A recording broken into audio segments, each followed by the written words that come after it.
Bien, buenos días muchachos, disculpen la demora. Vamos a comenzar de una vez nuestra clase.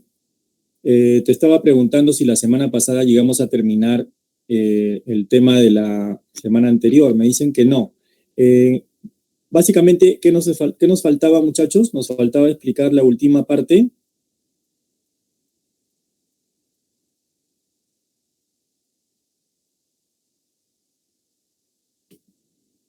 Sí, ¿no?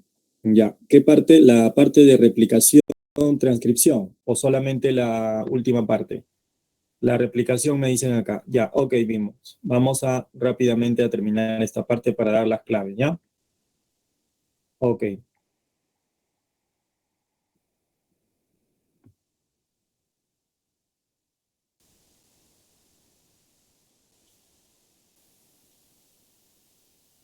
Bien, se oye mi voz y se ve la presentación, ¿cierto? Ya. Ok, nos faltaba ver entonces la última parte referente al núcleo, ¿no? Ya. Bueno, te decía que el núcleo presenta cuatro partes fundamentales, ¿no? Una de ellas viene a ser la membrana nuclear o carioteca, la cual presenta unas estructuras conocidas como los poros nucleares, que son los lugares justamente por donde el núcleo va a intercambiar sustancias con el citoplasma. Es más, por ahí salen las subunidades de los ribosomas y se van al citoplasma para poder ensamblarse y participar en el proceso de traducción. Otro componente del núcleo es la parte interior, que se llama carioplasma. Y dentro del carioplasma hay otra estructura del núcleo, que es la tercera parte, que se llama nucleolo. En el nucleolo, las dos subunidades de los ribosomas, la subunidad menor y la subunidad mayor, se van a organizar. No se van a ensamblar, se van a organizar, se van a formar, cada una por separado, ¿ya? Después, cuando salen estas dos subunidades del núcleo y se van al citoplasma, allí es donde se van a ensamblar, pero no en el núcleo, ¿ya? Pero en el nucleolo ocurre la formación de las subunidades de los ribosomas. O sea, el nucleolo es conocido como el precursor ribosómico. Y el otro componente es el ADN, lógicamente.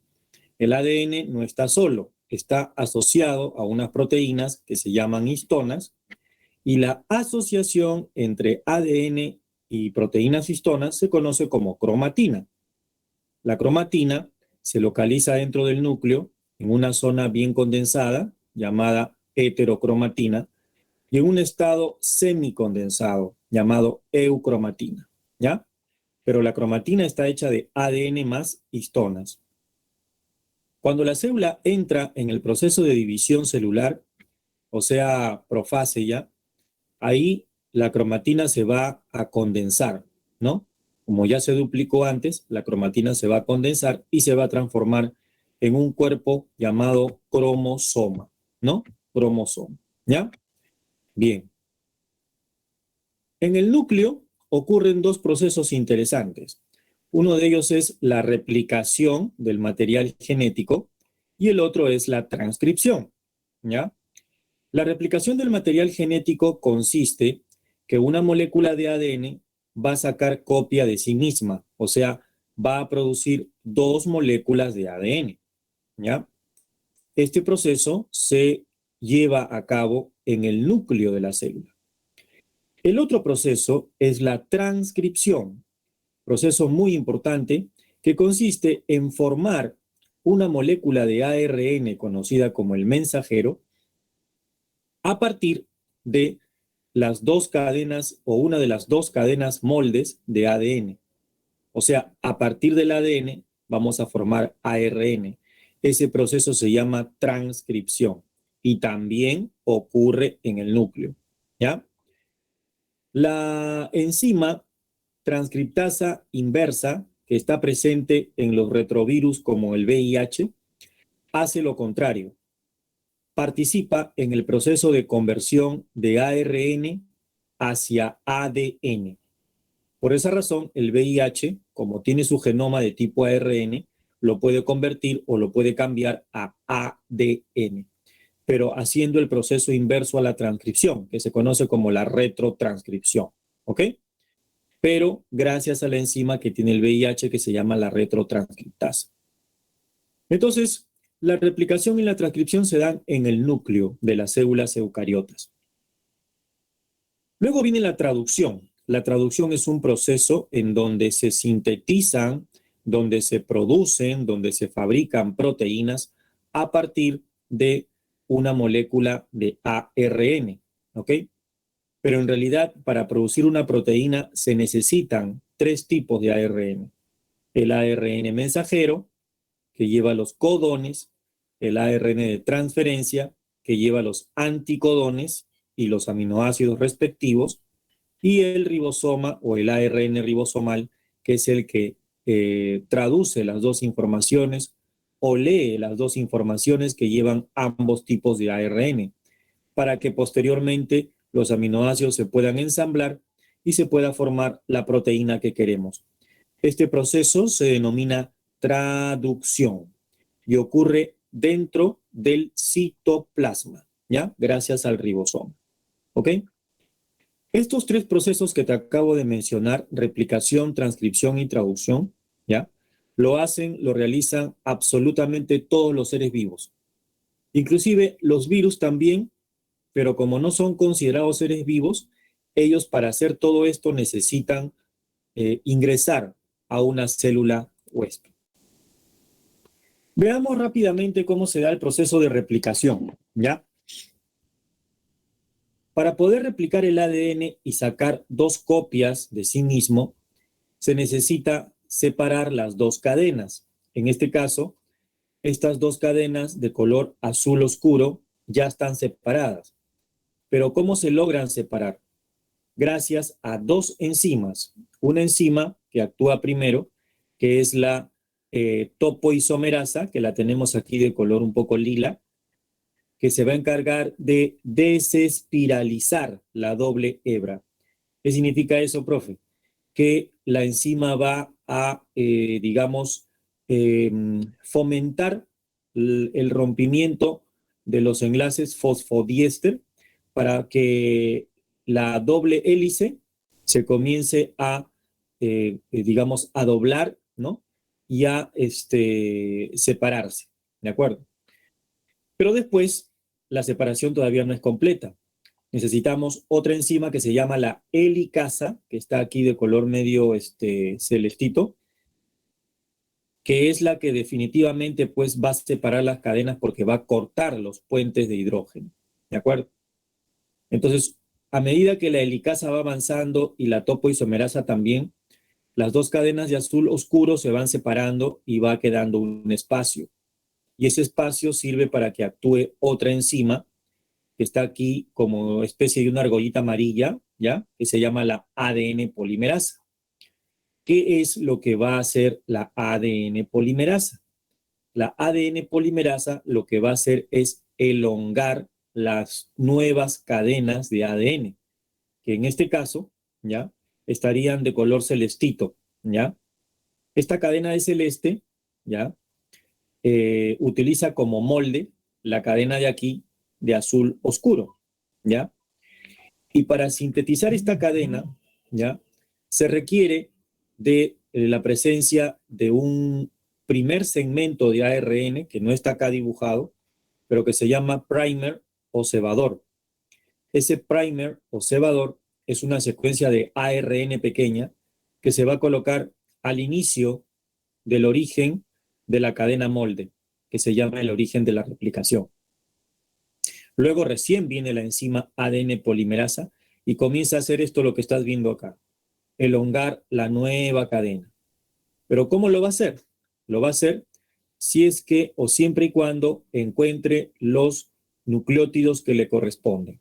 Por ejemplo, si acá hay adenina, la ADN polimerasa va a traer timina. Si más acá hay guanina, la ADN polimerasa va a traer citosina. Si más adelante encuentra citosina, la ADN polimerasa va a traer guanina, y así sucesivamente. Va a ir elongando la cadena de manera continua. Por eso es que la síntesis de esta nueva cadena de celeste se llama síntesis continua. Pero en la otra cadena, que está acá, abierta también, la de azul, ¿no? La síntesis se va a llevar a cabo un poco más lenta, vamos a decirlo así. ¿Por qué? Porque aquí se van a colocar varios primers de color rojo, que se llaman cebadores también, ¿ya? Que son segmentos pequeños de ARN, ¿ya? Y después va a venir la enzima ADN polimerasa y va a completar los espacios que hay entre primer y primer. Esos espacios se llaman fragmentos de Okazaki, ¿ya? Es parecido a lo de arriba, a lo de acá. La diferencia es que aquí en esta cadena molde van a colocarse varios cebadores por separado. Y como están separados, entre ellos queda un espacio que hay que completar. Y ese espacio que hay que completar lo hace la DNA polimerasa. Siempre las dos ADN polimerasa trabajan en dirección 5'3', ¿no? Una va de acá, de la izquierda hacia la derecha, y la otra va de acá, de la derecha a la izquierda. Al final, las nuevas cadenas que se forman, que son las de celestes, se van a unir a las otras de azul. Y de esa manera después vamos a tener dos moléculas de ADN ya listas, ya formadas. Como la cadena antigua se conserva, que es la azul oscuro, y la cadena nueva se forma, entonces se dice que la síntesis de ADN es semiconservativa. ¿Ok? A eso se refiere la replicación del ADN. ¿Ok? Bien. Lo que pasa es que los temas están bien compactos a la hora de poder explicarlos y bueno, es un poco difícil poder explicar detalladamente todo el proceso, ¿no? Necesitaríamos un poquito más de media hora o más para poder explicar todos estos procesos que son muy interesantes, ¿ya? Pero lo básico es esto, ¿no?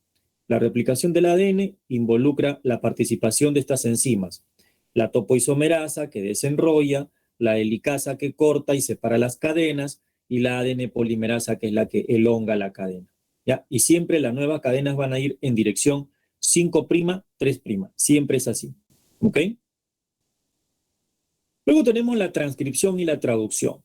A ver, cuando uno habla de transcripción, uno siempre piensa en el molde, que es el ADN, y en la nueva cadena que se va a formar, pero que esta vez va a ser una molécula de ARN.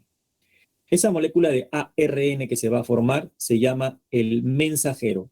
Por eso lo ponemos como ARNM, ¿no? Que significa mensajero. ¿Por qué? Porque lleva el mensaje del ADN. Para llevar el mensaje del ADN y para formarse un ARN mensajero, se necesita una enzima que también elongue, forme la nueva cadena de ARN mensajero. Esa enzima se va a llamar la ARN polimerasa, ¿ya? Y cuando venga la enzima y observe acá, por ejemplo, que en el ADN hay timina, la enzima va a traer adenina. Cuando corra un poco más allá y observe que en la cadena de ADN molde hay guanina, la enzima va a traer citosina. Cuando vea que hay citosina, la enzima va a traer guanina. Y cuando vea que hay adenina, ¿qué traerá? Como es una molécula de ARN la que queremos formar, la enzima ya no va a traer timina, sino va a traer uracilo. Entonces aquí, en la nueva cadena de ARN mensajero, las secuencias de bases nitrogenadas van a ser ricas en adenina, guanina, citosina y uracilo. No va a haber timina. Y de esa manera, como ves aquí, utilizo esta secuencia molde, ¿ya?, de ADN y comienzo a producir una nueva cadena de ARN mensajero, ¿ya? Al comienzo va a estar inactiva, se le va a llamar pre-ARN mensajero, pero después ya solita se va a ir formando y va a constituir la información que se ha copiado del ADN. Este ARN mensajero trae esta nueva información que se conoce como el código genético. Y el código genético está representado por una secuencia de bases nitrogenadas que se agrupan de A3, de A3, de A3, de A3. Cada grupo de A3 se conoce como codón, ¿de acuerdo? Y esos codones los tienes acá. Esta es la tabla del código genético. Y vamos a ver diferentes combinaciones. Acá, al lado izquierdo de la tabla, tenemos 1, 2, 3, 4 opciones de letras. uracilo, guanina, adenina y guanina. Uracilo, citosina, adenina, guanina. Arriba tenemos también 4 opciones. Uracilo, citosina, adenina, guanina. Y aquí a la derecha, de manera vertical, tenemos 4 grupos de opciones con uracilo, citosina, adenina, guanina. ¿Ya? Esto es bien fácil de leerlo. La primera base nitrogenada va a estar dada por cualquiera de estas 4 que están acá a la izquierda. La segunda base nitrogenada va a ser cualquiera de estas 4 que están acá arriba. Y la tercera va a ser cualquiera de estas de acá. Por ejemplo, si yo quiero, por ejemplo, el aminoácido que está aquí, mira, acá. ¿Ves esto? Mira, dice leucina. Este es leucina.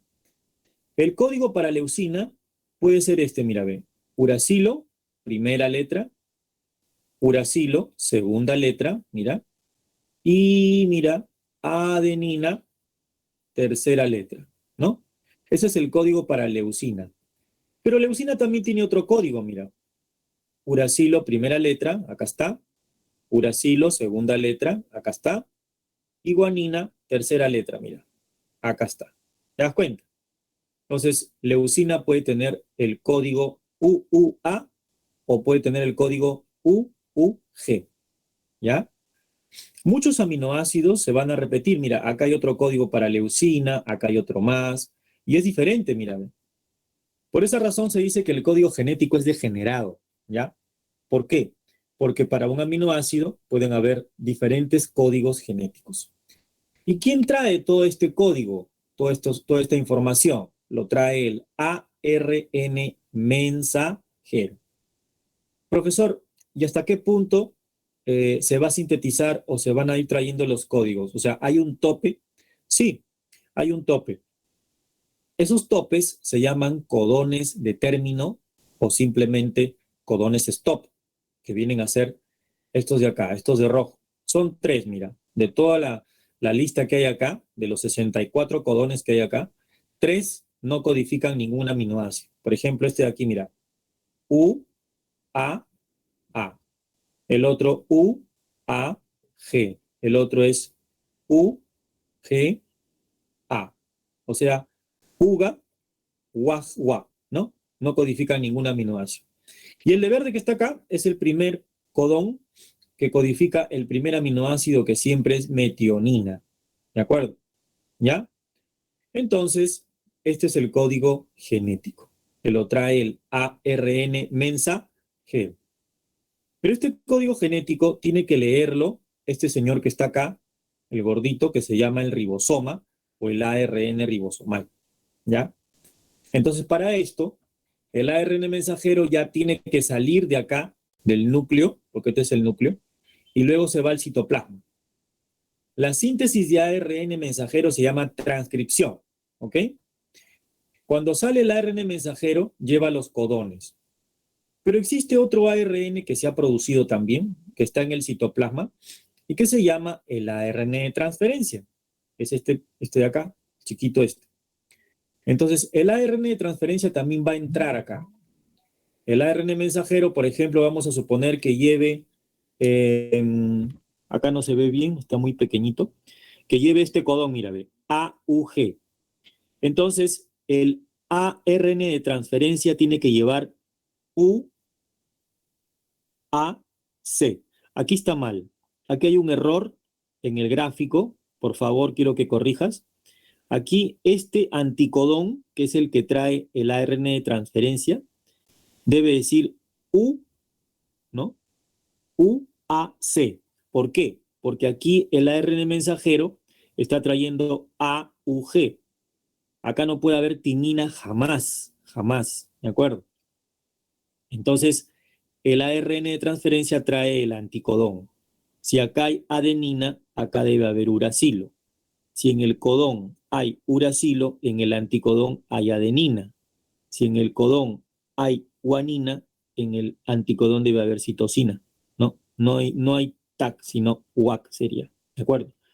Entonces, estas dos informaciones las va a leer el ribosoma. Y cuando lo lea, se va a traer el primer aminoácido que sería la metionina. Y así va a ir avanzando el codón, anticodón, codón, anticodón. Cuando se produce cada encuentro entre codón, anticodón, el ribosoma lee esos codones y anticodones y automáticamente el ARN de transferencia va trayendo los aminoácidos respectivos y la proteína se va alargando, formada por bastantes aminoácidos. Este proceso se denomina traducción, ¿ya? Entonces, para la traducción necesitas de 3 ARNs.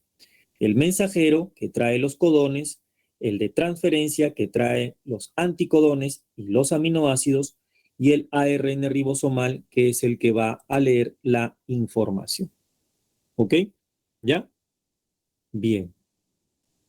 Aquí me dicen, en el libro no sale con nombres. ¿No sale con nombres o no sale con nombres?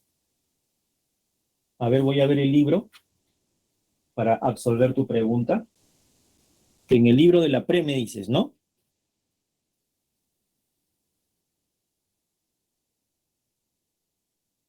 En el libro de la pre. No, sí sale, ¿ah? Sí hay, sí está con nombres, porque la tabla es ya, ¿no?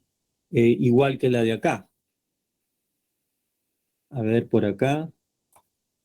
La tabla es igual que esta, igual. Lo que pasa que acá, claro, en el libro de la pre está el nombre completo del aminoácido y está el código arriba. Acá está más completo, tienes todo el código y acá están las iniciales. Por ejemplo, acá está treonina, ¿no? Acá está treonina, acá está alanina, ¿no? Por aquí está el ácido aspartico, acá está la serina, arginina, histidina, pero sí están los nombres en la tabla del código genético que está en la página, aquí la tengo, 49, ¿ya? Así es. ¿Listo? Ahí está. ¿Alguna pregunta hasta acá, jóvenes? ¿Todo claro para pasar al siguiente tema?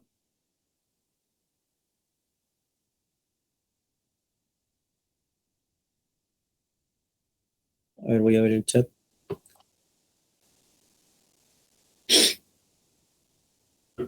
Uh-huh.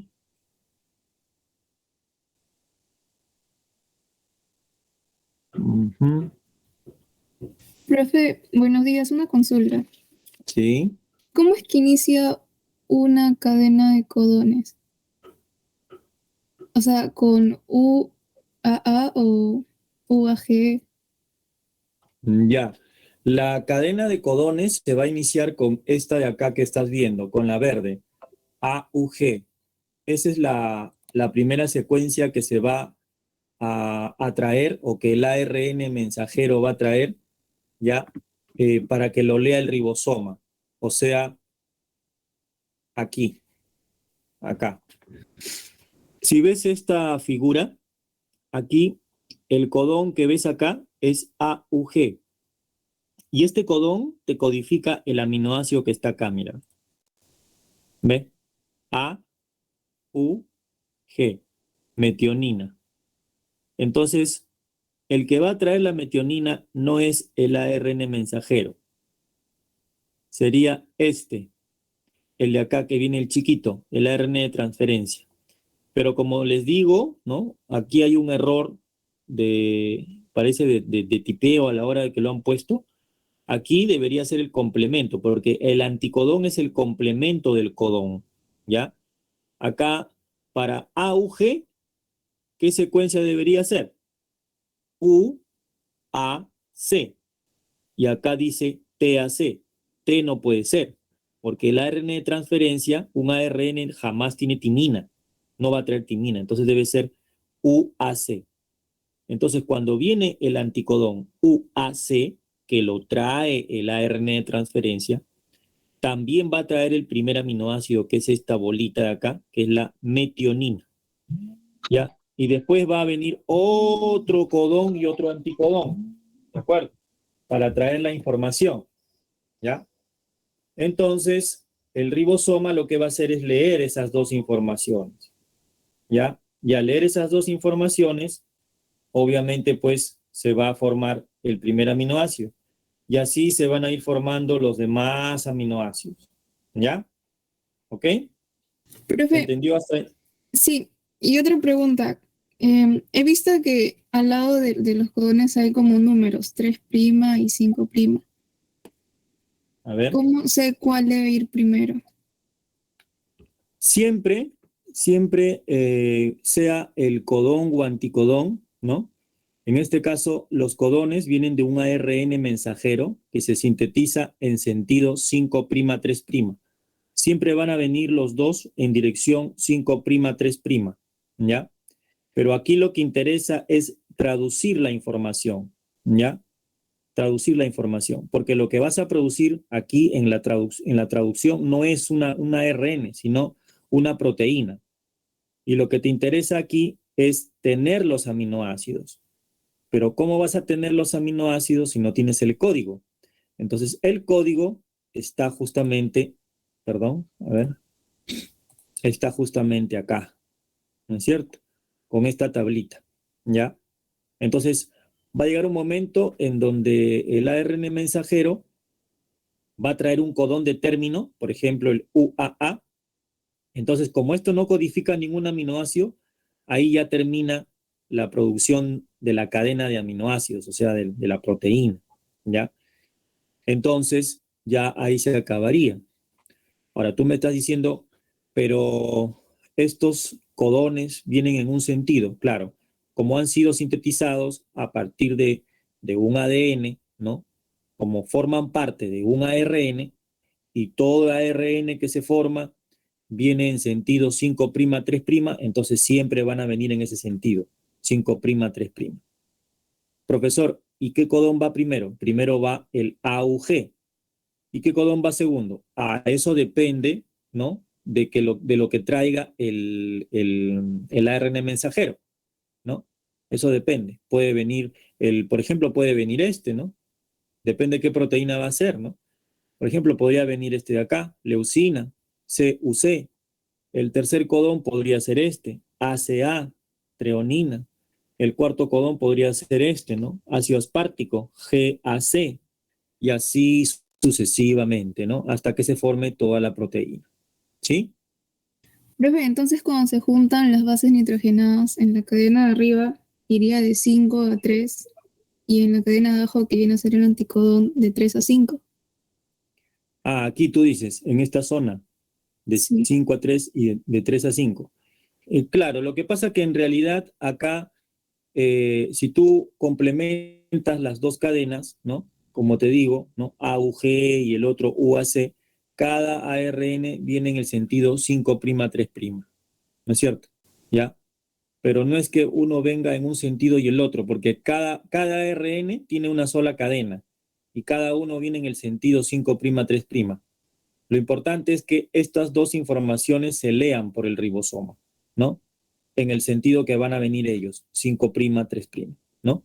Claro, cuando se miran frente a frente los dos, si son complementarios, entonces se puede dar ese, digamos, esa dirección, 1 5'3', ¿no?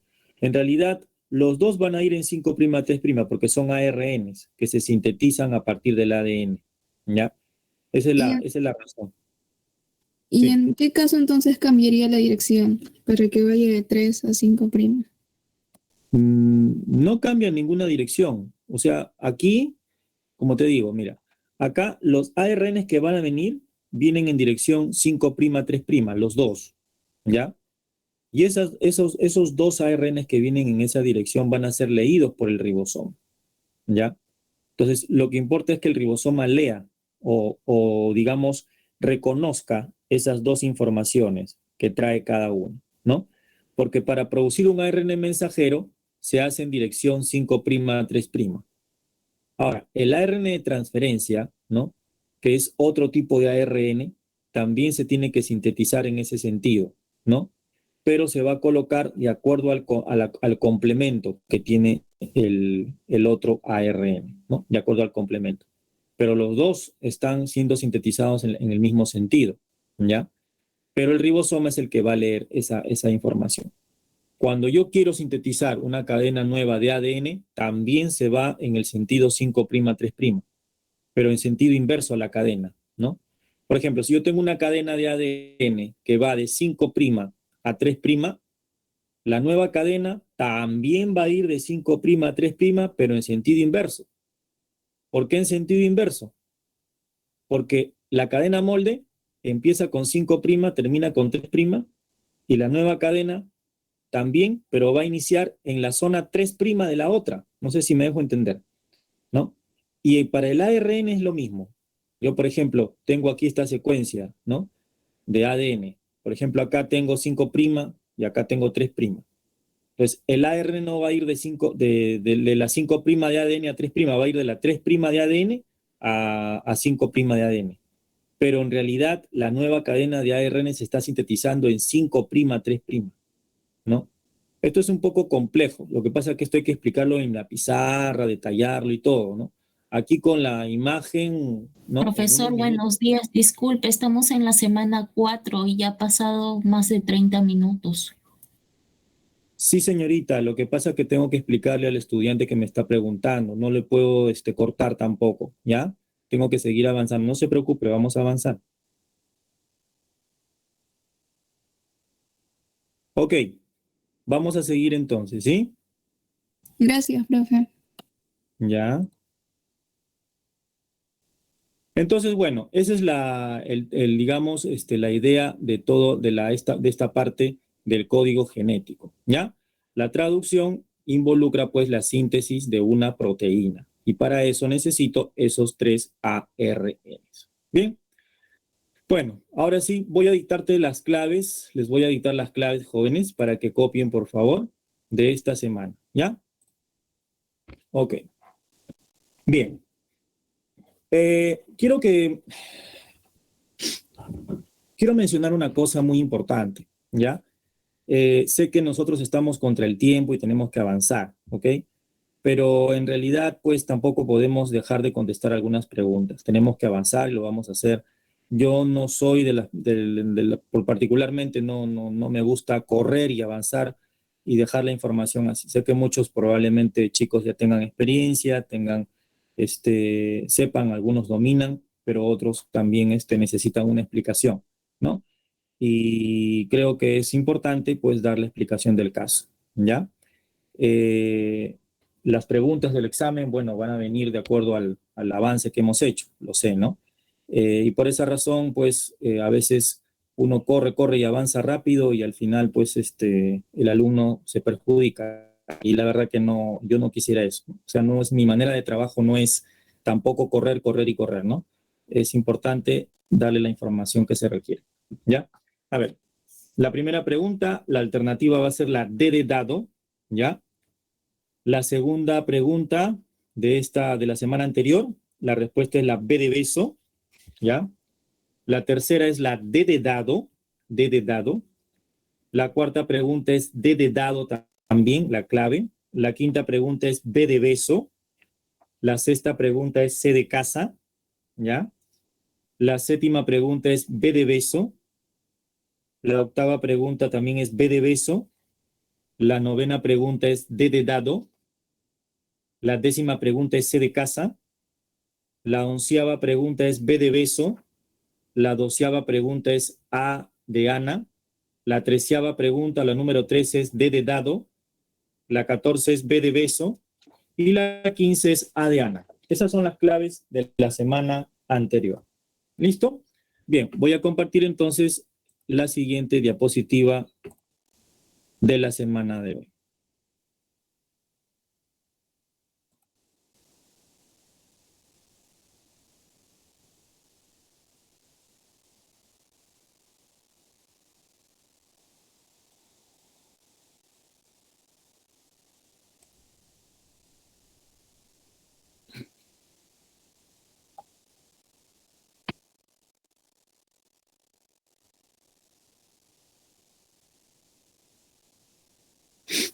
Ok, bien.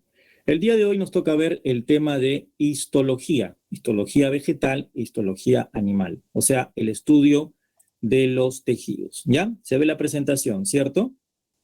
Se visualiza, ¿no? Sí, profe. Ok, listo, bien. Entonces, arrancamos con los tejidos. Un tejido es una agrupación de células, ¿no? Que cumplen una función determinada. Tanto las plantas como los animales presentan tejidos.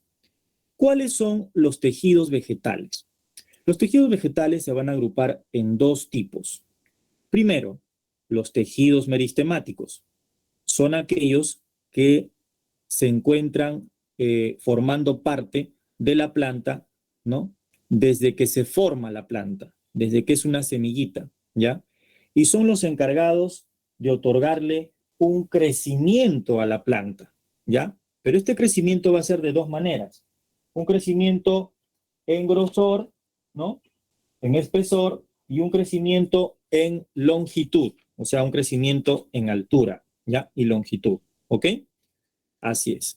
Entonces vamos a encontrar un grupo de tejidos que le otorga a la planta crecimiento, que se llaman los tejidos meristemáticos, y un segundo grupo de tejidos que se llaman los tejidos adultos o definitivos.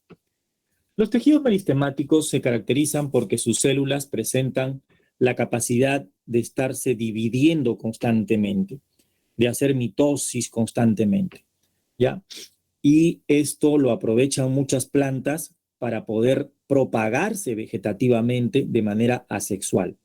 A veces hemos dejado por ahí en la cocina una papita o una cebolla y vemos que después de varios días le comienza a crecer un tallito o una ramita, ¿no?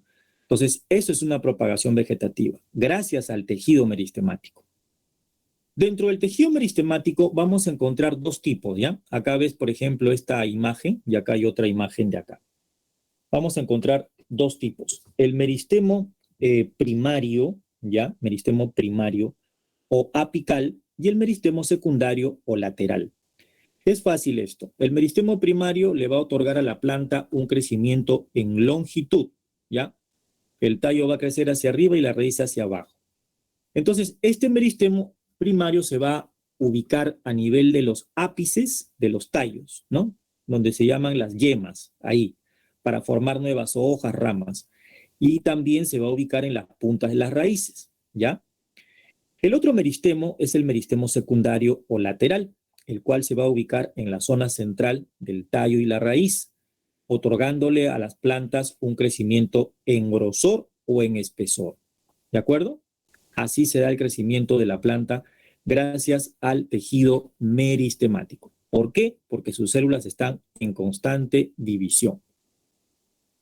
Y después ya tenemos los tejidos adultos o definitivos de la planta, ¿ya? En este caso, vamos a empezar por los primeros, porque dentro de los tejidos adultos de una planta tú vas a encontrar varios tipos.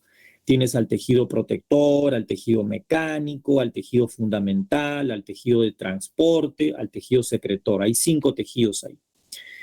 Los tejidos protectores son, como su nombre lo dice, los que protegen y cubren a toda la planta, a nivel de la hoja, a nivel del tallo y a nivel de la raíz. Y uno de ellos es la epidermis. Aquí la tenemos. Y el otro es este que está acá, la peridermis. La epidermis es un tejido vegetal, ¿ya? Que cubre a todas las plantas, en todos los órganos, ¿no? Raíz, tallo y hojas, ¿ya? A nivel de las hojas, la epidermis presenta una capita de cera que se llama cutina.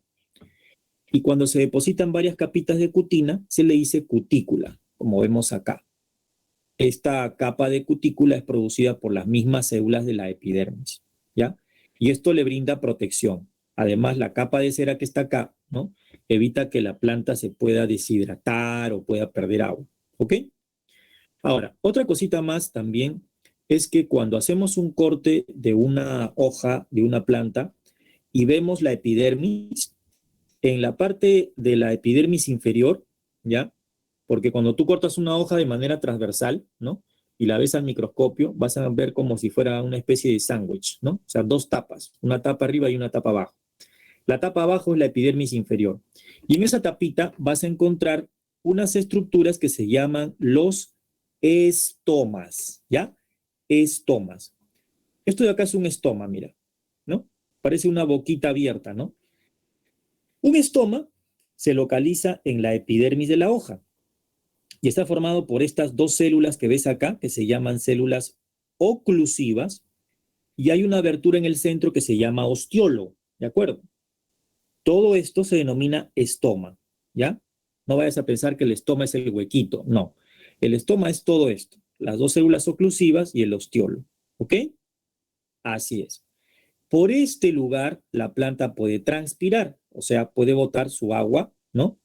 También por este lugar puede hacer intercambio gaseoso, puede ingresar el oxígeno o puede salir el dióxido de carbono, ¿ya? También por este lugar puede suceder lo contrario, puede ingresar el CO2 para el proceso de fotosíntesis y puede salir el oxígeno también, ¿no? Como resultado de la fase luminosa de la fotosíntesis. Entonces, si a mí me preguntan para qué sirven los estomas, yo diría para la respiración, para la transpiración y para la fotosíntesis, ¿ya? Y aquí, la peridermis es otro tejido protector, pero un tejido protector duro, grueso, ¿ya? Este tejido está formado por tres capas, ¿ya? Tres capas de tejido. Una capa que se denomina, ¿no? O mejor dicho, bueno, puede tener varias capas sucesivas, ¿no? Pero este tejido está formado por una zona externa, ¿no? Que se llama el suberocorcho, una zona media delgada, que se llama el felógeno, ¿ya? O cambio suberógeno, y una zona interna que se llama el parénquima. Esas tres capas forman la peridermis. Y esta peridermis, ¿no? Es un tejido duro. Lo vas a ubicar no en las hojas, sino en tallos leñosos. Un tallo leñoso es un tallo grueso, duro, ya difícil de quebrar, ¿ok? Y a lo largo de esa peridermis hay unos agujeros, unos poros, ¿no? Por donde el tallo puede respirar. Esa zona, esa abertura se conoce como lenticela. Acá, por ejemplo, tenemos una imagen de bastantes células que están agrupadas y forman como una especie de cráter. No sé si te das cuenta, ¿no? Acá. Esta especie de cráter es un lugar donde la planta a nivel del tallo puede respirar. Pero esto está hecho de ¿qué? Está hecho de suberocorcho, de felógeno, de parénquima. Entonces, esto es una peridermis, ¿de acuerdo? En una pregunta de un examen hace tiempo dijeron, ¿no? ¿Cómo se llaman las estructuras que sirven para que los tallos leñosos respiren, ¿no? Y dentro de las alternativas estaban los estomas. Y algunos marcaron estomas, y esa no era la respuesta, era la peridermis, ¿no? La peridermis es un tejido que reemplaza a la epidermis y que está presente en estructuras duras, ¿no? En tallos leñosos. Y también dentro de la peridermis podemos encontrar a las lenticelas, que son estructuras para la respiración, ¿ya? Bien. Luego tenemos a los tejidos fundamentales. Bueno, en realidad los tejidos fundamentales son los más abundantes de la planta, ¿ya? Y dentro de ellos vamos a encontrar a varios grupos. Al tejido fundamental se le llama parénquima, muchachos, ¿ya? Y su función es bien fácil, almacenamiento, ¿ya? ¿Qué cosa almacena? Lo siguiente, mira. Hay unos parénquimas, ¿ya? Que se encuentran en las hojas y en todas las partes de la planta, donde se almacena bastante clorofila. Y la clorofila es una molécula que capta luz. Por lo tanto, este parénquima va a tener muchísimas células con bastantes clorofilas y cloroplastos. Por lo tanto, se va a encargar de la fotosíntesis. ¿Cómo se llama este parénquima? Parénquima clorofiliano, ¿ya? Otro parénquima almacena sustancias de reserva, por ejemplo, gránulos de almidón, ¿no? Amiloplastos acá adentro. Si el parénquima almacena almidón, se le dice parénquima de reserva amiláceo, ¿no? Pueden almacenarse también otras moléculas, proteínas, sales minerales, etcétera, ¿ya? Otro parénquima que está en las plantas es el parénquima acuífero, que almacena agua, ¿no? Por ejemplo, en las plantas cactáceas, ¿no? Hay un gran desarrollo del parénquima acuífero, ¿no? ¿De acuerdo? Y otras plantas presentan su parénquima aerífero, ¿no? Que almacena aire, almacena gases. Entonces, dependiendo de lo que almacene el parénquima, tú vas a encontrar varios tipos, ¿no? Parénquima clorofiliano, parénquima de reserva, parénquima acuífero o parénquima aerífero. Por ejemplo, hay plantas como la lenteja de agua que flota en la superficie de agua, ¿no es cierto? Esa flotabilidad se debe a la presencia de su parénquima aerífero, que almacena gases, por ejemplo. ¿Sí? Bien. El otro tejido es el tejido de sostén o de soporte. ¿Por qué se llama así? Porque le brinda soporte a la planta. También se llama tejido mecánico. Aquí vas a encontrar dos tipos, el colénquima y el esclerénquima. ¿Ok? Colénquima y esclerénquima. ¿Ya? El colénquima es un tejido que está formado por células vivas, ¿ya? Cuyas paredes celulares están parcialmente engrosadas con el carbohidrato celulosa, ¿ya? Este colénquima lo vas a encontrar, por ejemplo, a nivel de las zonas de los peciolos de las hojas, ¿no? En los pétalos de la flor, ¿no? En zonas flexibles. Quiere decir que este tejido le brinda flexibilidad a la planta, ¿ok? Flexibilidad, ¿ya? El colénquima. En cambio, el esclerénquima, si tú lo comparas con el colénquima, lo vas a encontrar en zonas duras, ¿no? Por ejemplo, en la pepa de la palta, ¿no? En troncos leñosos. ¿Por qué? Porque las células son muertas. Las células de ese tejido son células muertas cuyas paredes celulares están totalmente engrosadas con celulosa, ¿ya? Y con un carbohidrato que se llama lignina, ¿ya? Sus paredes celulares están lignificadas, ¿ya? Entonces, esto le brinda más que todo soporte, sostén. Esa es la diferencia entre esclerénquima y colénquima, ¿ya? ¿Tienes alguna pregunta hasta acá? ¿Está claro? Sí, profesor. Ok. Bien, entonces, como ya son 9:51, vamos a respetar el tiempo, ¿no? Y vamos a continuar después del receso. Gracias por escuchar.